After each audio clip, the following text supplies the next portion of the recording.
Alain Damasio, vous êtes écrivain, maître de la science-fiction, et avec vous Yann Péchin, qui est guitariste, compositeur, arrangeur. Vous avez accompagné sur scène Alain Bachung, vous avez écrit la chanson Angélus d'Hubert Félix Thiéphane, vous avez réalisé Terre-Neuve, le dernier album de Brigitte Fontaine, et vous êtes actuellement en tournée dans toute la France puisque vous avez mis en musique les mots d'Alain Damasio pour un concert littéraire qui s'appelle Entrée dans la couleur. On va parler de tout ça ensemble, on va parler de technologie, on va parler de musique, on va parler d'espace de liberté, on va parler de son, du travail, on va parler de riffs de guitare. Brigitte Fontaine, toujours un temps d'avance.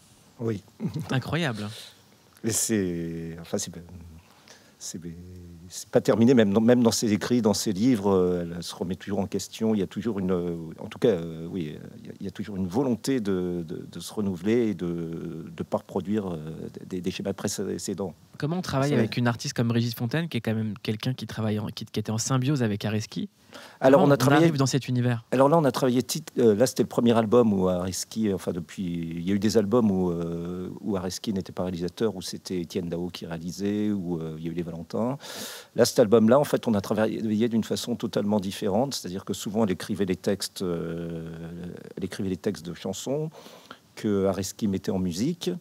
Et en fait, généralement, ils enregistraient l'album et après, elle venait faire les voix une fois que... Là, on a fait le processus inverse. Il se trouve que là, sur cet album, j'irai pas. En fait, j'ai composé en partie l'album.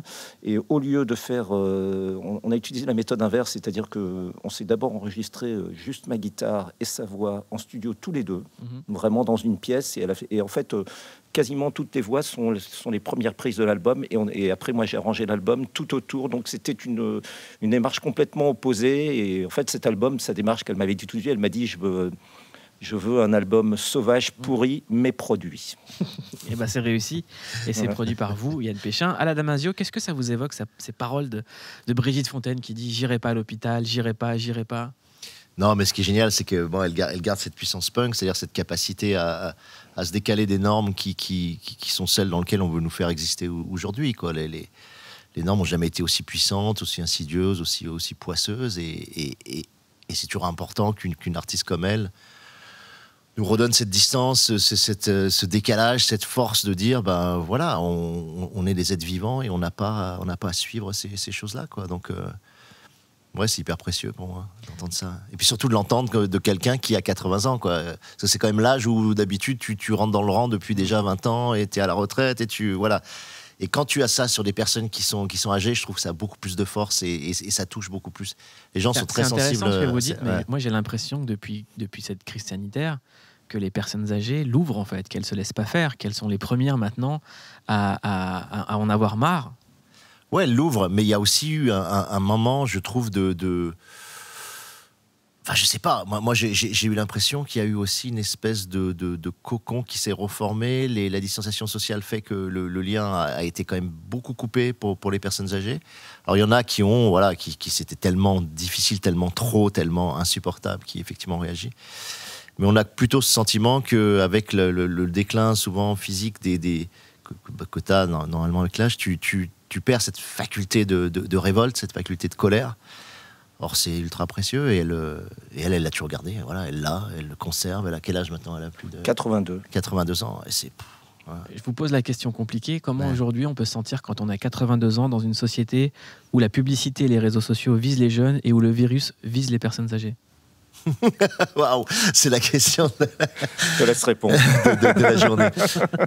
C'est assez étonnant. Enfin, moi, en tout cas, je trouve que pour les jeunes, ça a été, je pense, vraiment extrêmement dur, extrêmement dévitalisant. Voilà, à une période où tu as besoin de liens sociaux absolument, de fêtes, où tu prends ton énergie du rapport aux autres. Quand tu es plus âgé, tu la prends moins du rapport aux autres. Tu en as besoin encore, mais tu t'es construit normalement et tu peux avoir une certaine indépendance, une certaine solitude possible. Quand tu es jeune, tu es encore à faire, quoi. Tu es un ensemble de fils qui ont besoin de se nouer avec les autres, et quand tu peux pas le faire, c'est... Sans compter que beaucoup de jeunes étudiants se retrouvaient dans des 17 mètres carrés en banlieue parce que voilà, en vivant avec des bourses et en vivant enfermés parfois dans une chambre de bonne pendant 6 mois, quoi. Oui, ça a été violent pour certains. Donc moi, c'est vrai que j'étais beaucoup plus sensible, alors c'est peut-être dur de dire ça, mais à la situation des jeunes qu'à celle des personnes âgées. Je trouve qu'on a quand même protégé pas mal les personnes âgées. On a une politique qui favorise et qui défend parce que c'est l'électorat macroniste, électorat zémorien, c'est malheureusement, quoi. Donc ce public-là est un peu protégé. Et les jeunes, comme ils votent moins, on s'intéresse beaucoup moins à les intégrer dans ces champs-là et à les respecter. On l'a vu sur les free parties, la façon dont elles ont été traitées, dont elles ont été cassées. C'est absolument inadmissible, quoi. Voilà, c'est l'espace de liberté, c'est un espace de respiration et ce pouvoir ne supporte pas. En tout cas, la liberté, vous la prenez sur scène, Yann Péchin et Alain Damasio. Vous êtes actuellement en tournée, je le rappelle, dans toute la France. Et vous avez mis, Yann Péchin, les mots d'Alain Damasio en musique. C'est un concert littéraire, ça s'appelle Entrer dans la couleur. J'aimerais qu'on parle encore des furtifs, de l'impact qu'a eu ce livre. Après sa sortie, Alain Damasio, qu'est-ce que vous en retenez? Qu'est-ce que vous avez reçu comme témoignage? Je reçois surtout en ce moment les gens qui viennent me voir en me disant mais ce qu'on vit en ce moment c'est effectivement ce que tu avais mis en place dans les furtifs. Donc c'est plutôt angoissant. Je pourrais le voir comme une espèce de louange, mais en fait ça va beaucoup trop vite par rapport à ce que moi je plaçais en 2042, en 2045. C'est-à-dire que c'est une notion qu'on avait développée d'ailleurs dans un jeu vidéo où il y a des sas hygiéniques. On avait fait ça dans Remember Me, qui était un jeu vidéo on avait fait Dontnod, et pour passer d'une partie de la ville à l'autre, il fallait avoir la bonne constitution, j'ai envie de dire virale, quoi. C'est-à-dire il fallait être sain et décréter ça. Et on l'avait fait à l'époque en rigolant un petit peu, en se disant bon, c'est une autre façon de contrôler.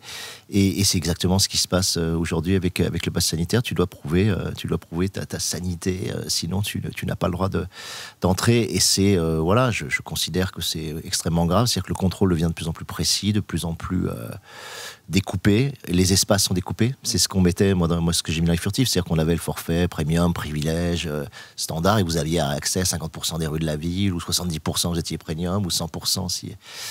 Et cette idée de dire, bah voilà, la ville qui doit être un espace public ouvert, absolument libre, où on doit circuler comme on veut, va être découpée par le pouvoir, et avec une bague ou un smartphone ou un système de repérage et de certification, on va empêcher les gens d'aller dans telle zone. C'était encore voilà, de la SF un peu dystopique. Et qu'est-ce que vous répondez aux gens qui vous disent, grâce au pass sanitaire, il y a un reflux d'épidémique? Bien sûr qu'il y a un reflux d'épidémique. Tu te dis, le problème, c'est d'imposer. C'était ça l'enjeu. C'est-à-dire de dire, tu dois imposer aux gens de te vacciner. Normalement, si les choses avaient été bien faites, les gens auraient dû s'auto-convaincre de l'intérêt de la vaccination et de le faire.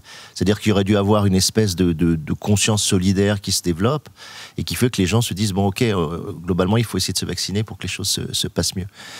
Mais là, ça a été tellement fait à l'envers depuis le début que la confiance envers l'exécutif a été perdue, et à partir du moment où c'est perdu, tu dis aux gens, les masques ne servent à rien, et puis un mois après, tu leur dis, mais si, il faut absolument les porter, et là tu dis aux gens, la vaccination est absolument indispensable.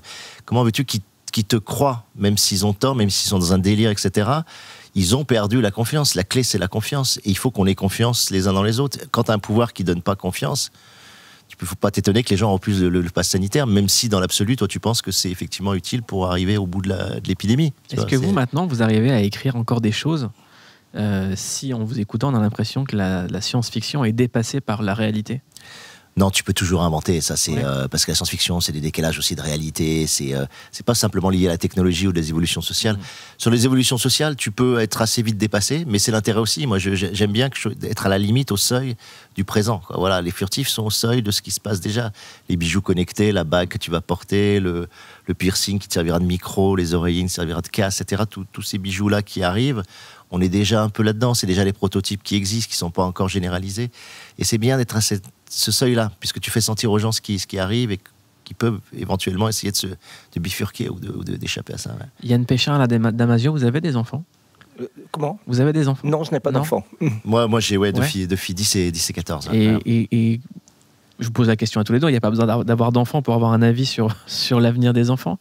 Comment est-ce que vous le voyez, le monde dans lequel ils vont grandir, dans lequel vont grandir les prochaines générations?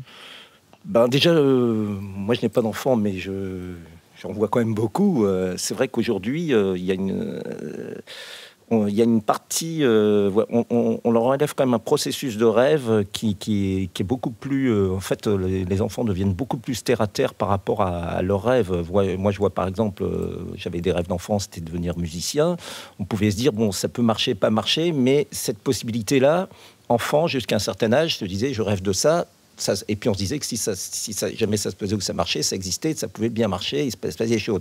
Beaucoup d'enfants ou de jeunes, en tout cas maintenant, ils ont des ambitions, quelles qu'elles soient artistiques ou professionnelles, mais ils sont tous en train de se dire, comme des gens, ils deviennent très conservateurs dans leur recherche d'évolution parce qu'ils ont peur à chaque fois que tout rate et que voilà. Donc moi je rencontre souvent des jeunes musiciens ou des jeunes artistes qui se disent qui ont beaucoup de talent et qui disent ouais mais je suis pas sûr parce que c'est tellement dur, le métier c'est tellement à faire que voilà, et ils se disent non, je vais peut-être chercher autre chose.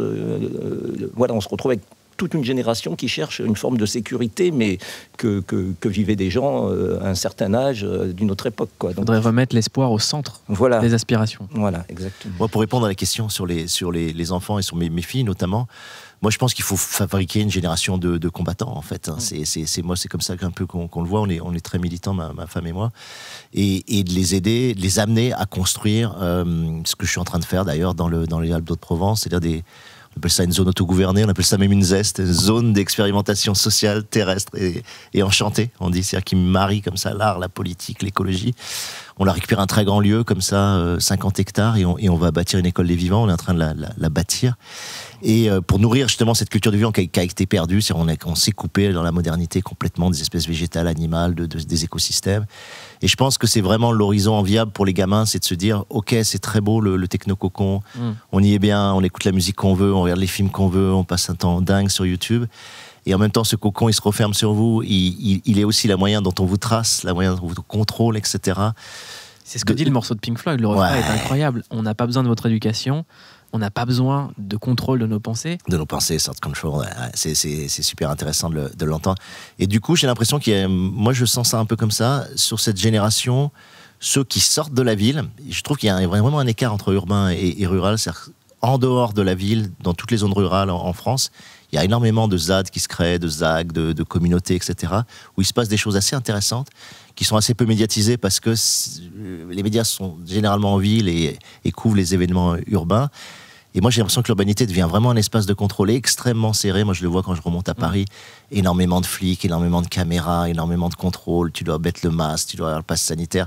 Ça devient assez imbuvable, assez invivable en ville. Mais comment expliquer à des personnes qui vivent en ZUP que leur avenir est en ZEST? C'est ça qui est compliqué. C'est ça qui est compliqué. Parce qu'on a l'impression que ces projets de société, ils sont, excusez-moi d'utiliser le mot, soit pour les bobos, soit pour les riches, et que c'est inaccessible en fait. Même l'écologie, quand on va dire aux classes populaires, l'écologie, ça paraît très très loin. Non, mais ils sont complètement coupés. Même je joue à Marseille, moi je suis à Marseille. Bon, tu prends les quartiers nord, alors j'essaie de faire des trucs avec eux, etc. Mais t'en as qui savent même pas nager, qui sont à Marseille, qui ne savent pas nager, qui n'ont même pas appris à nager. Donc quel rapport à la mer, par exemple, tu vas tisser alors que c'est leur biotope. On a les calanques à côté, etc. Moi j'habite un quartier où tu as la Caillole, qui est un quartier pourri à côté de chez moi. Ils sont collés à la calanque de Sormiou, tu vois. Et les gamins, ils ne vont pas, tu vois, alors des fois ils vont se baigner, etc., mais ils ne vont pas se balader dans les calanques, par exemple. Tu vois, le rapport, il est à la mer, ok, un petit peu, mais absolument pas au parc national des Calanques, qui est pourtant là où ils habitent. Et ils vont balancer les scooters, par contre, dans le truc. Et tu te dis, là, il y a une culture, justement, de ce rapport à la nature qui a été complètement perdue, qu'il faut reconstituer. Et oui, c'est tout l'enjeu, c'est de se dire comment tu leur ramènes, comment tu leur redonnes le goût à ça, le plaisir de ça. Comment faire en sorte que la nature ne soit pas que pour les privilégiés, c'est aussi une question. Et c'est ça. Et aujourd'hui, dans les cités, le rapport à la nature, c'est un fond d'écran sur un smartphone, quoi. Mais donc il y a un sacré boulot. Voilà. Donc on espère qu'on les amènera là-haut sur la ZEST, et puis qu'on va.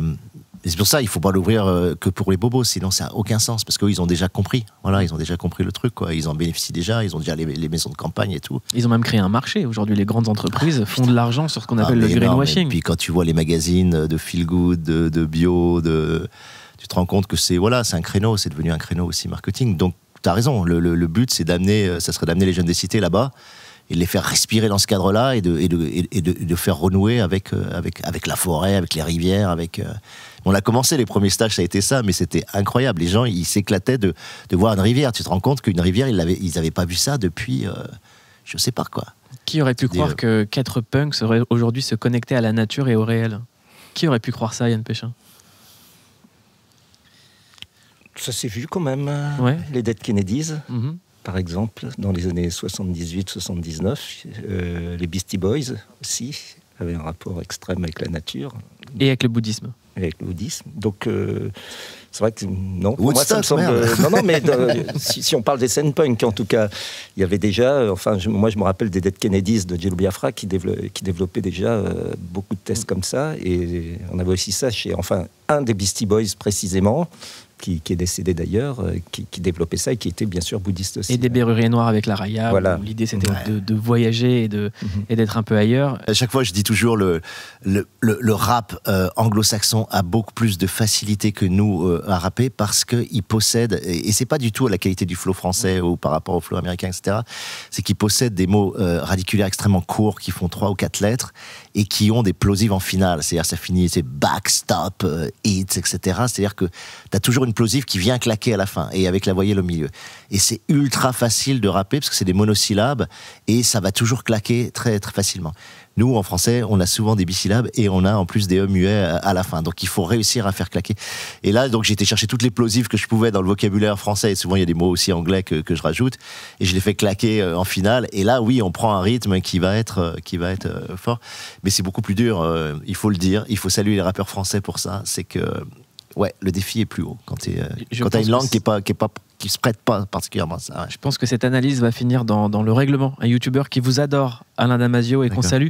Rock Casbah, moi j'ai eu la chance de le jouer avec Rachid, puisque j'ai joué avec lui les 4 dernières années. Rachid Taha. Alors, plusieurs choses déjà, parce que Danse politique, Sharia Don't Like It, il fallait quand même fallait oser pour l'époque. En plus, c'était le premier morceau de Clash qui était composé par le batteur, qui n'était pas composé. Et bon, l'anecdote, c'est que Mick Jones a quand même dit que la version de Rachid Taha était bien meilleure que celle de Clash. Bon, voilà. Et il faut le dire, Rachid Taha, c'est le plus grand rocker français. Ah il y a toujours une incompréhension avec Rachid qu'on a toujours remarqué, c'est que Rachid, ce n'a jamais été un chanteur de world music, c'est un rocker, c'était vraiment un rocker sur scène. Et d'ailleurs, on a assez vu parce que quand je joue en concert, par contre, c'était vraiment du Led Zeppelin en arabe, on va dire. C'était vraiment des concerts de rock'n'roll.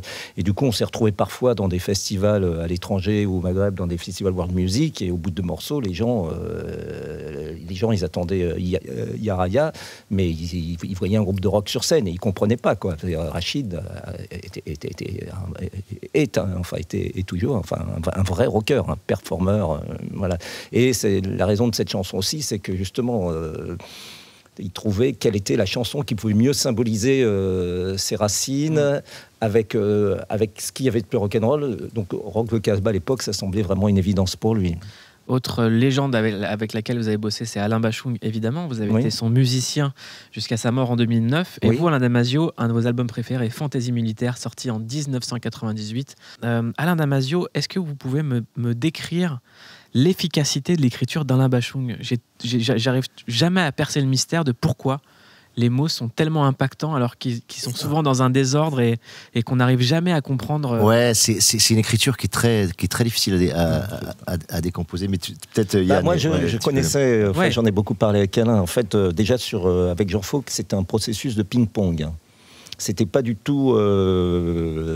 c'est-à-dire que souvent, Alain partait d'un gimmick ou d'une... par exemple, on m'a vu dans le Valcorps tomber à l'élastique, c'est souvent, il prenait une guitare, il arrivait avec parfois avec un titre, un gimmick, souvent les titres, les gros gimmicks, souvent... Voilà. Après, Alain écrivait derrière et après, il revenait, il faisait du ping-pong. Et il a fait ça aussi avec Gainsbourg, avec Bergman, je ne sais pas comment ça travaillait, mais en tout cas, donc c'était un processus. C'est pour ça que souvent, il se contrebalançait. C'est pour ça que dans chaque chanson, il y a souvent 3 sens différents. Mais voilà. Et puis aussi, voilà, Alain, là où je le rejoins modestement, s'intéressait beaucoup aussi à l'esthétique des mots. Donc c'est pour ça qu'aussi, parfois, il y avait certaines paroles, certaines choses qui pouvaient avoir plusieurs sens différents, mais par contre, dont il était extrêmement attaché à la sonorité. Mais en tout cas, oui, c'est pour ça que ça prenait du temps souvent, parce que pendant 1 mois, il pouvait se faire un ping-pong juste pour une phrase de titre. Parfois, un titre pouvait mettre 2 mois juste pour... voilà. Je sais que La Nuit je mens, il y a eu 5 versions, 6 versions différentes de départ qui existent. Voilà. Et Alain Damasio, c'est important, ce style. Ouais, non, mais ce qui est extrêmement impressionnant, déjà, il y a un registre poétique qui est assez fort, mais mais surtout, il joue énormément sur la polysémie et l'homophonie. Ça, c'est super fort. Moi, dans ce titre-là, ce que j'adore, c'est le moment où il dit « t'accaparer, seulement t'accaparer ». Quand tu regardes, c'est « ok, tu es dans une histoire d'amour, tu veux accaparer celle que t'aimes, etc. » Et quand il dit le deuxième t'accaparer, c'est « tu n'as qu'à parer à mon envie de t'accaparer ». Tu vois, il faut que tu saches te protéger de mon envie de t'accaparer. Donc, t'accaparer seulement. Toi, tu n'as qu'à parer, tu vois. Et en juste sur ce truc-là, tu fais, mais putain, mais c'est absolument génial. Tu résumes une histoire d'amour possessive à travers ces deux trucs-là. Et tu répètes juste accaparer, seulement t'accaparer. Tu vois. Et pareil, quand il dit, j'ai fait ma saison dans cette boîte crânienne, tes pensées, je les faisais miennes. Mais c'est génial parce que je fais ma saison dans cette boîte. Ok, tu fais ta saison dans cette boîte, dans un restaurant, dans une boîte de nuit, on sait pas. Mais quand tu dis dans cette boîte crânienne, tout d'un coup, tu ouvres un champ absolument dingue. Donc, t'es sur une ligne et tout d'un coup, un seul mot va t'ouvrir toute une ensemble de polysémie. Et je trouve ça génial parce que ça fait que ce qu'on appelle, moi j'appelle ça la replay value, parce que c'est vient du jeu vidéo, c'est-à-dire quelle est la capacité d'un jeu à être rejoué, tu vois. Et une chanson, je trouve c'est extraordinairement important pour ça, c'est-à-dire que t'as des chansons, tu l'écoutes une fois, t'as compris le texte, et il n'y a aucune polysémie, il n'y a aucune richesse, il n'y a aucune fécondité possible. Sur Bashung, tu réécoutes, et parfois tu l'écoutais déjà 25 fois et tu trouves encore quelque chose d'autre. Et donc la replay value, elle est absolument dingue, c'est-à-dire que tu peux réécouter la nuit je mens et tu trouves toujours quelque chose de nouveau à y chercher. Et ça, c'est très fort. Et dans l'écriture, tu vois le travail de design soustractif, c'est-à-dire que tout ce qui était de trop a été enlevé, quoi. Il y a juste la ligne mince, parfaite, qui est la plus expressive possible. Il assure le plein rendement des mots. C'est Mallarmé qui disait ça. Moi, j'adore comment assurer le plein rendement des mots. Et il l'assure en enlevant absolument tout le gras, tout ce qui est parasite. Parfois, certaines choses qui ont été enlevées sont devenues d'autres chansons. Mais ça... ouais, tout à fait, j'imagine. Mais en tout cas, c'est très impressionnant. Et c'est une écriture qui est tellement tendue que c'est...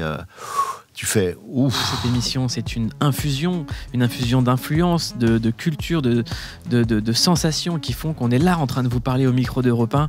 Et j'aimerais vous demander, Alain Damasio, quelle a été votre infusion ? Il y en a eu énormément, mais il y en a une qui m'a construite vraiment dans l'acte d'écrire et dans la volonté de faire des livres qui durent, en fait, qui tiennent. Et c'est un texte de Gilles Deleuze et Félix Guattari qui est tiré de Qu'est-ce que la philosophie ? Alors tu dis oula, ça va être chaud, mais je trouve que c'est extrêmement simple, extrêmement pur. Il montre ce qu'une toile qui est vraiment une toile peut laisser et faire tenir. Donc je vais vous lire ce petit passage. Alain Damasio lit Gilles Deleuze sur Europe 1. Le jeune homme sourira sur la toile autant que celle-ci durera. Le sang bat sous la peau de ce visage de femme et le vent agite une branche. Un groupe d'hommes s'apprête à partir. Dans un roman ou dans un film, le jeune homme cessera de sourire, mais recommencera si l'on se reporte à telle page ou à tel moment. L'art conserve, et c'est la seule chose au monde qui se conserve. Il conserve et se conserve en soi, bien qu'en fait, il ne dure pas plus que son support ou son matériau. Pierre, toile, couleur chimique. La jeune fille garde la pose qu'elle avait il y a 5000 ans, geste qui ne dépend plus de celle qui le fit. L'air garde l'agitation, le souffle et la lumière qu'il avait tel jour de l'année dernière et ne dépend plus de celui qu'il respirait ce matin-là. L'artiste crée des blocs de percepts et d'affects, mais la seule loi de la création, c'est que le composé doit tenir tout seul. Que l'artiste le fasse tenir debout tout seul, c'est le plus difficile. Alain Damasio lit Gilles Deleuze sur Europe 1. Yann Péchin, vous avez choisi un morceau, T-Rex, Hot Love. Pourquoi ? Parce que c'est le premier 45 tours que j'ai vu et que j'ai entendu de ma vie et qui a été surtout... que ma sœur, j'ai une sœur qui est plus âgée, qui a eu une influence sur tout. C'est-à-dire que c'est le premier groupe que j'aimais et que j'aime toujours, que j'ai découvert. Et en plus, ce groupe après a eu un impact énorme sur la suite de ma vie. C'est-à-dire que comme c'était du glam rock, mais qui citait en référence Chuck Berry, Eddie Cochran, ça m'a permis tout de suite, dès l'âge de 6-7 ans, d'ouvrir le champ des pionniers sans aller dans la musique. Et de là, ça a ouvert. Donc j'ai commencé à me faire cette culture du rock'n'roll, de tous des pionniers. Et puis, du coup, une fois que j'ai fait vraiment ma culture musicale, vraiment comme si j'avais vécu toutes ces années en même temps. Et en fait, au bout d'un moment, après, ça m'a permis de vouloir aller voir ailleurs, mais tout en ayant déjà toutes ces racines. Yann Péchin, vous faites des grands mouvements avec vos bras et quand vous parlez de musique, vous avez un geste charnel de ce vinyle que vous avez touché. Oui. Aujourd'hui, on ne touche plus la musique. Oui, moi je la touche toujours. Hein. Je continue à voir les objets à la maison. Hein. Moi, je continue à voir vinyle, CD. Je suis toujours attaché à l'objet. Voilà. Moi, c'est encore quelque chose, même si le morceau reste. L'objet, le prendre dans les mains, j'ai encore cette idée, c'est ce qu'on faisait aussi avec Alain Bachung encore à une époque. On se donnait des disques, on se donnait des CD, on s'échangeait des choses pour faire écouter. C'est pas du tout la même chose que d'arriver avec son ordi, dire tiens, je t'envoie un lien, écoute ça. Il y a quand même toujours un rapport de cadeau, un rapport de valeur solide. Et, moi, j'offre des vinyles à tous les gens que j'aime. Ouais, le vinyle, c'est un cadeau inestimable. C'est comme un livre, en fait. Voilà, et qu'on garde. Et puis en plus, la pochette étant tellement belle, on peut aussi en faire un tableau. Et vous, Alain Damasio, c'était quoi votre infusion musicale? Ce vinyle que vous avez touché? Moi, c'est marrant de parler de ça parce que ma mère écoutait pas mal de musique et écoutait la musique anglo-saxonne, donc c'est elle qui m'a fait découvrir David Bowie. Et il y avait ce disque dont je sais même plus le titre, où on le voit avec un visage de femme et collé à un autre visage comme ça, avec un fond bleu ciel. Et je me souviens que c'est le premier musique. The Man Who Sold the World. Ouais, The Man Who Sold the World. Et c'est la première. En fait, c'est la première musique que j'ai mis moi-même sur la platine en prenant la tête de lecture et avec ce sillon. C'est-à-dire que tu démarrais au début et tu voyais le sillon et tu voyais physiquement par la rotation du disque la musique et j'adore juste cette chose de dire voilà, c'est un sillon dans lequel rentre un diamant et c'est lui qui va sortir le son. C'est tellement beau, quoi. Et je l'ai réutilisé d'ailleurs dans Les Furtifs à un moment donné quand il ressuscite la gamine, il ressuscite en repassant dans un sillon comme ça qui va redéclencher le frisson, c'est la mélodie fondamentale, et qui va ramener la gamine. Mais je crois que ça vient de l'expérience du vinyle, en fait, et de cette idée que dans un minuscule canyon qui est gravé comme ça dans du plastique, quoi, tu mets un diamant là-dedans et ça tourne, et cette rotation fait sortir la musique dans la temporalité. Et de voir c'est juste génial, en fait. Mais Alain Damasio et Yann Péchin réunis sur scène. Yann Péchin, vous avez choisi T-Rex. Alain Damasio, vous avez choisi David Bowie, mais il y a un point commun entre T-Rex et David Bowie, c'est la production. Exactement. En fait, moi, je dirais que mes guitaristes préférés, mes musiciens préférés, c'est globalement des producteurs. C'est Brian Eno. Moi, quand on me demande ma première référence, c'est Brian Eno, parce qu'en fait, tous mes disques préférés, déjà les premiers albums d'Eno chantés, sont quasiment tous produits par Brian Eno. Et Visconti. Ça, et Visconti, mais pas toujours. Mais par exemple, Riemann in Light de Talking Heads, qui pour moi est un des chefs-d'œuvre des plus grands disques qui mélangent le rock et la world, c'est encore produit par Brian Eno. La période berlinoise de Bowie, c'est Eno Visconti. Divo, c'est Eno. En fait, Eno, globalement... moi je me sens, et puis sans parler de tous les albums avec Robert Fripp, les albums, voilà, moi c'est, en fait, mes artistes préférés sont globalement tous des producteurs, en fait. Il y a aujourd'hui dans la musique l'arrivée du streaming qui remplace la musique physique. C'est les algorithmes aujourd'hui qui donnent le là sur la musique. Comment est-ce que vous avez l'impression de pouvoir encore découvrir de la musique sans les recommandations algorithmiques ?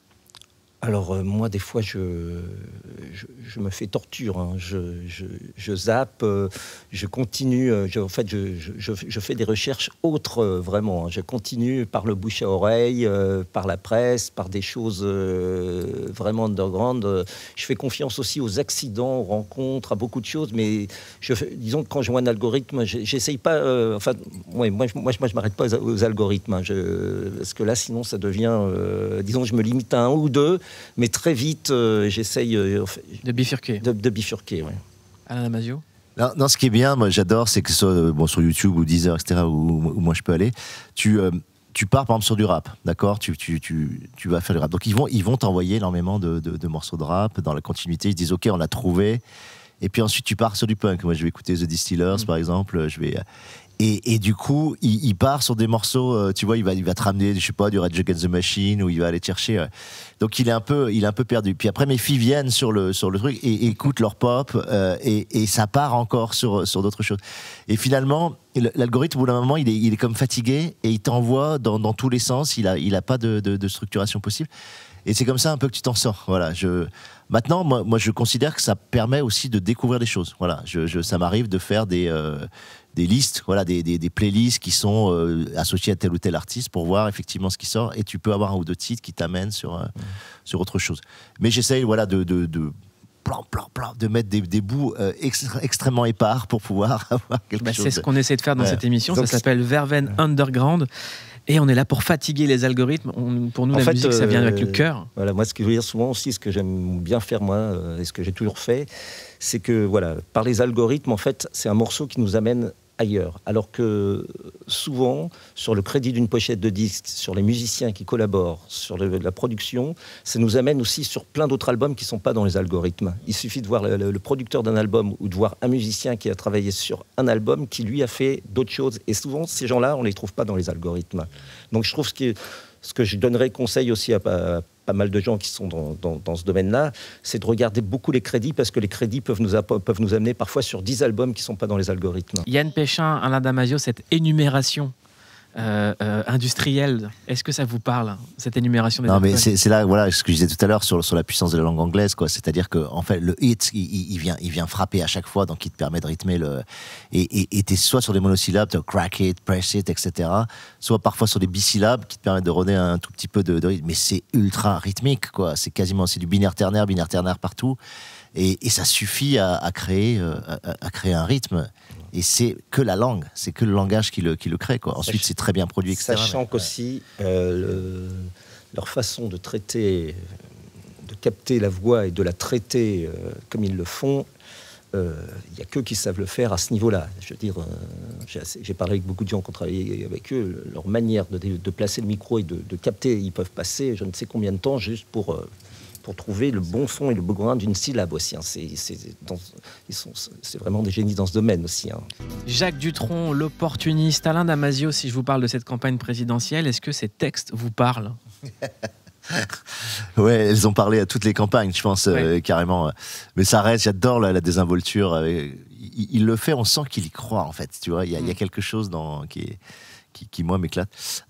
Par contre, c'est pas une campagne qui va être sympathique du tout. Voilà. Elle fait peur un peu. Elle fait peur parce qu'on a décalé l'échiquier totalement sur la droite. C'est comme si on avait pris le tapis puis on l'avait décalé de 10 mètres à droite. C'est-à-dire qu'on a l'impression que tout le monde se bat pour être le plus près du mur d'extrême droite. Et entre Macron et le mur extrême de la droite, tout le monde essaye de se placer entre lui et ce mur. Et dans le morceau de Jacques Dutronc, il y a les mots revendiquer et protester. Ça se passe où maintenant, revendiquer et protester ? Ça se passe toujours à gauche, à l'extrême gauche, mais le problème, c'est que tout le débat est centré sur la droite dure et l'extrême droite. Et ils arrivent à décaler la lumière et le combat et le débat autour de ça, quoi. C'est-à-dire à qui va être le plus dans le sécuritaire, à qui va être le plus anti-migrant, à qui va être le plus dans la gestion de la peur et la gestion des petites terreurs quotidiennes.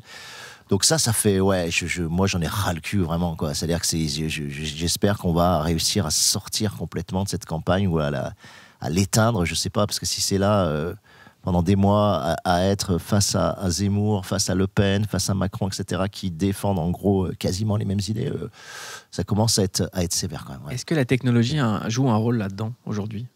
Bien sûr qu'elle joue un rôle pour précadrer l'attention. C'est-à-dire que on est dans une économie de l'attention. C'est-à-dire comment tu captes l'attention, comment tu la structures, comment tu ouvres des fenêtres sur des thèmes précis, sur des clashs précis, et tu fais tourner les gens autour de ce clash-là, alors que c'est des non-événements. Voilà. Tu crées des événements à partir de non-événements et tu centres l'attention dessus.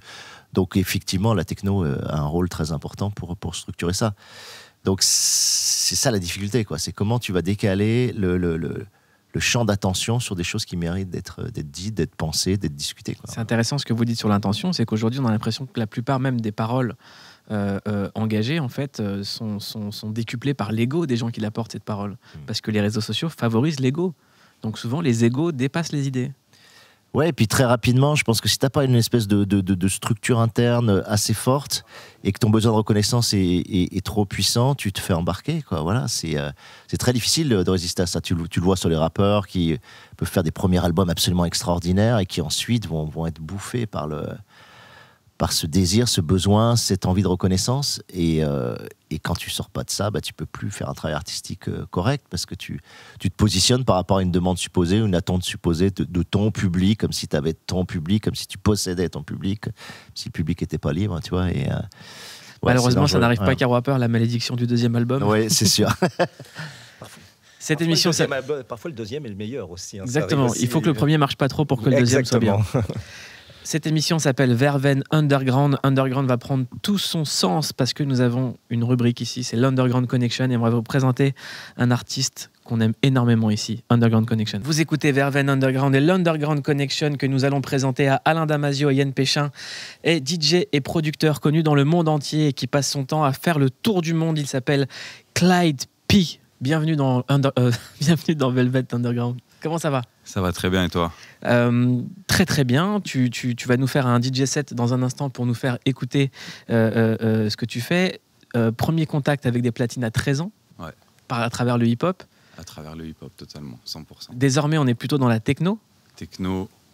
On est dans la techno et dans la house. Comment est-ce qu'on est passé de l'un à l'autre ?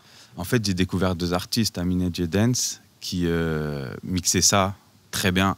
Dance, c'était le producteur d'IAM, Alonso, tout ça à Marseille. Et Amine, c'était un passionné de house depuis toujours. C'était des meilleurs amis. Et un jour, ils ont fait un track tous les deux. Ça a cartonné. Ils se sont retrouvés propulsés à tourner dans le monde entier, à travailler avec tout le monde. Dance qui a produit le dernier album de Sosomanes.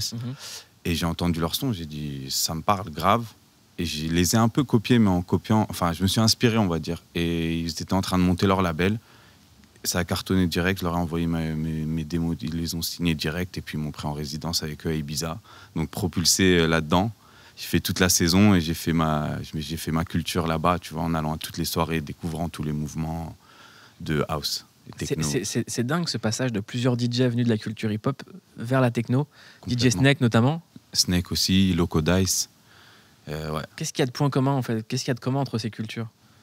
Je sais pas, l'énergie, les vocaux marchent super bien sur la musique électronique. Tu vois, c'est une énergie qui se mixe très bien. Et aujourd'hui, c'est quoi ta vie de DJ ? Parce qu'à chaque fois que je vois des nouvelles de Clyde P sur les réseaux, dans un pays différent, dans un club différent, j'arrive pas à comprendre. En vrai, ma vie, moi, je me présente plus comme producteur. Je passe ma vie en studio. Mais en studio, je vais pas filmer tous les jours. J'aime pas forcément montrer ça, mais moi je suis un producteur, je suis tout le temps en studio, donc voilà. Et quand je suis pas en studio, je suis en tournée, donc dans le monde ou en Europe ou voilà. On va écouter ton mix tout de suite. T'as un contact filial avec la musique. Ouais. Ton papa Rachid Taha, ouais. Qui a travaillé avec Yann, et vous avez quelque chose en commun, c'est ce rapport à l'internationalité. Complètement. Moi, j'étais surpris quand je suis allé aux États-Unis la première fois en 2015. On m'a amené dans des clubs, ils jouaient ma musique, je savais même pas. Pour nos auditeurs qui veulent écouter ton travail, où est-ce qu'il faut aller ? Clyde P sur Spotify, Instagram, partout. Clyde P, c'est L-Y-D-E, plus loin, P. C'est ça. Merci beaucoup. Maintenant, c'est l'heure d'avant de se dire adieu. Verven. Comment te dire adieu ? Underground. L'émission touche bientôt à sa fin et avant de se dire adieu, vous aviez des recommandations, Alain Damasio et Yann Péchin. On commence avec vous, Alain Damasio et le rappeur ARM. Ouais, c'est quelqu'un que j'ai découvert assez récemment. J'aime beaucoup ce type de rap extrêmement... c'est dark, c'est mélancolique, c'est assez proche d'une poésie et même du spoken word. C'est quelqu'un qui est humainement en plus extraordinaire. Donc vraiment, vraiment écouter, à rentrer dedans, c'est... Et une fois que tu écoutes l'album, tu reviens, tu boucles dessus, quoi. Il y a une espèce d'ambiance, il y a une espèce de prise qui te recouvre et tu as envie de continuer. Donc voilà, vraie découverte. Ouais. Faites attention, la prochaine sortie d'Alain Damasio sera un album de rap à ce rythme quand même, non ? Presque, on peut imaginer. on a fait des petits bouts un peu... Mais tu sais, moi, Rage Against the Machine, c'était vraiment une référence et j'adorais quand il rappait sur des dimensions extrêmement punk rock. Donc... ouais, pourquoi pas ? C'est peut-être un horizon. Je vous pose la question à tous les trois. C'est quoi le punk ? C'est quoi être punk ? Le Punk, c'était un magazine Péchin. américain en 76. Ouais. Comme ça, je me détourne. Ouais. Punk, la traduction au départ, ça voulait dire qui choque. Donc c'était à contre-courant. Alain Damasio. C'était le principe, en tout cas, quand la revue était née, c'était pour ça au départ. Il y a la dimension politique pour moi qui reste super importante. C'était les concerts gratuits, on l'oublie. Hein. Les Clash faisaient des concerts gratuits. Tu dis ça aujourd'hui, waouh, c'est complètement fou, quoi. Donc c'était une musique aussi qui était pour les classes sociales hyper défavorisées, quoi, pour être simple, pour les pauvres, quoi. Donc il y a aussi cette dimension-là qu'on oublie. Ouais. Alors ça, c'était vrai en Angleterre, mais aux États-Unis, c'était une scène beaucoup plus En fait, le punk, quand il est né au départ avec les premiers groupes comme Television, comme les Ramones, c'était une scène quand même beaucoup plus arty, en fait. C'est à partir du moment où le punk a été important en Angleterre qu'il est devenu plus populaire et plus prolétaire et plus défenseur social, parce que à la base aussi CBGB c'était un monde plus élitiste, en fait, pas plus élitiste, mais en tout cas plus intellectuel. Voilà. Clyde P, c'est quoi un punk pour toi? Moi, c'est compliqué parce que j'ai grandi avec un punk. Rachita, ouais, c'est vrai. Donc, c'est ça, à contre-courant, qui fait ce qu'il veut quand il veut, qui revendique ce qu'il veut, c'est quelqu'un de libre aussi, quelqu'un de libre, je pense. Et puis, les punks, ce qu'ils ont quand même apporté, faut pas oublier que quand les punks sont arrivés, on était en pleine période de rock progressif, de jazz rock, où là, c'était devenu, si on n'était pas un virtuose, si on n'était pas un musicien boursouflé de surharmonie, on ne pouvait plus jouer. Le punk est arrivé, ils ont tout cassé, ils ont dit, maintenant, on n'est pas obligé de savoir bien jouer d'un instrument, pour faire de la musique. Ce qui est arrivé après avec la musique électronique, on a dit, on n'est pas obligé d'être un instrumentiste pour faire de la musique. Le punk, ça amenait ça aussi, c'est la liberté de pouvoir s'exprimer sans être un virtuose d'un instrument. Vous avez également choisi un spectacle à nous recommander, La Horde. Bon, ça, c'est surpuissant. C'est une compagnie de danse, c'est le Ballet National de Marseille, en fait, qui est tenu maintenant par 3 jeunes, en fait, extrêmement... ce qui est remarquable sur une institution pareille. Et spectacle, 20 danseurs. Moi, le spectacle de danse qui m'a fait sentir ce que la nouvelle génération pouvait avoir vraiment à nous dire. Une énergie, justement, là, on pourrait parler de punk, c'est-à-dire et d'explosivité, de densité, et avec la musique de Ron derrière qui soutient tout ça et qui c'est magnifique, vraiment à voir. C'est joué au Châtelet, ça donne une énergie mais colossale. C'est La Horde et le paradoxe de Georges de Yann Frisch. Ouais, ça c'est spectacle de magie qu'on a découvert à Yverdon-les-Bains, tu vois, en Suisse. Vous êtes fan de magie, c'est un spectacle de magie. Ouais, mais là c'est extraordinaire. Le type est extraordinaire, un charisme hors norme. Il fait de l'anthropologie en même temps qu'il fait ses numéros de magie qui sont juste fous. Le type a une présence absolument magnétique. Il est incroyable. Ouais. Voilà, c'était les recommandations d'Alain Damasio. Merci beaucoup Yann Péchin. Merci Alain Damasio. Merci Clyde P. Merci à toi. C'était un bonheur de vous avoir réunis tous les 3 sur le plateau de Verveine Underground. Merci beaucoup d'avoir avec nous. Je rappelle que vous êtes en tournée dans toute la France avec votre concert littéraire Entrée dans la couleur. Clyde P, c'est quoi la suite? J'enregistre un morceau avec Tiny Tempa. Wow. Plus format single, clip, tout ça. Très bien. Voilà. Donc bientôt, toute la planète dansera sur Clyde P et on sera très fiers d'avoir eu, pour une des premières radios, Clyde P sur Europe 1 dans Verveine Underground.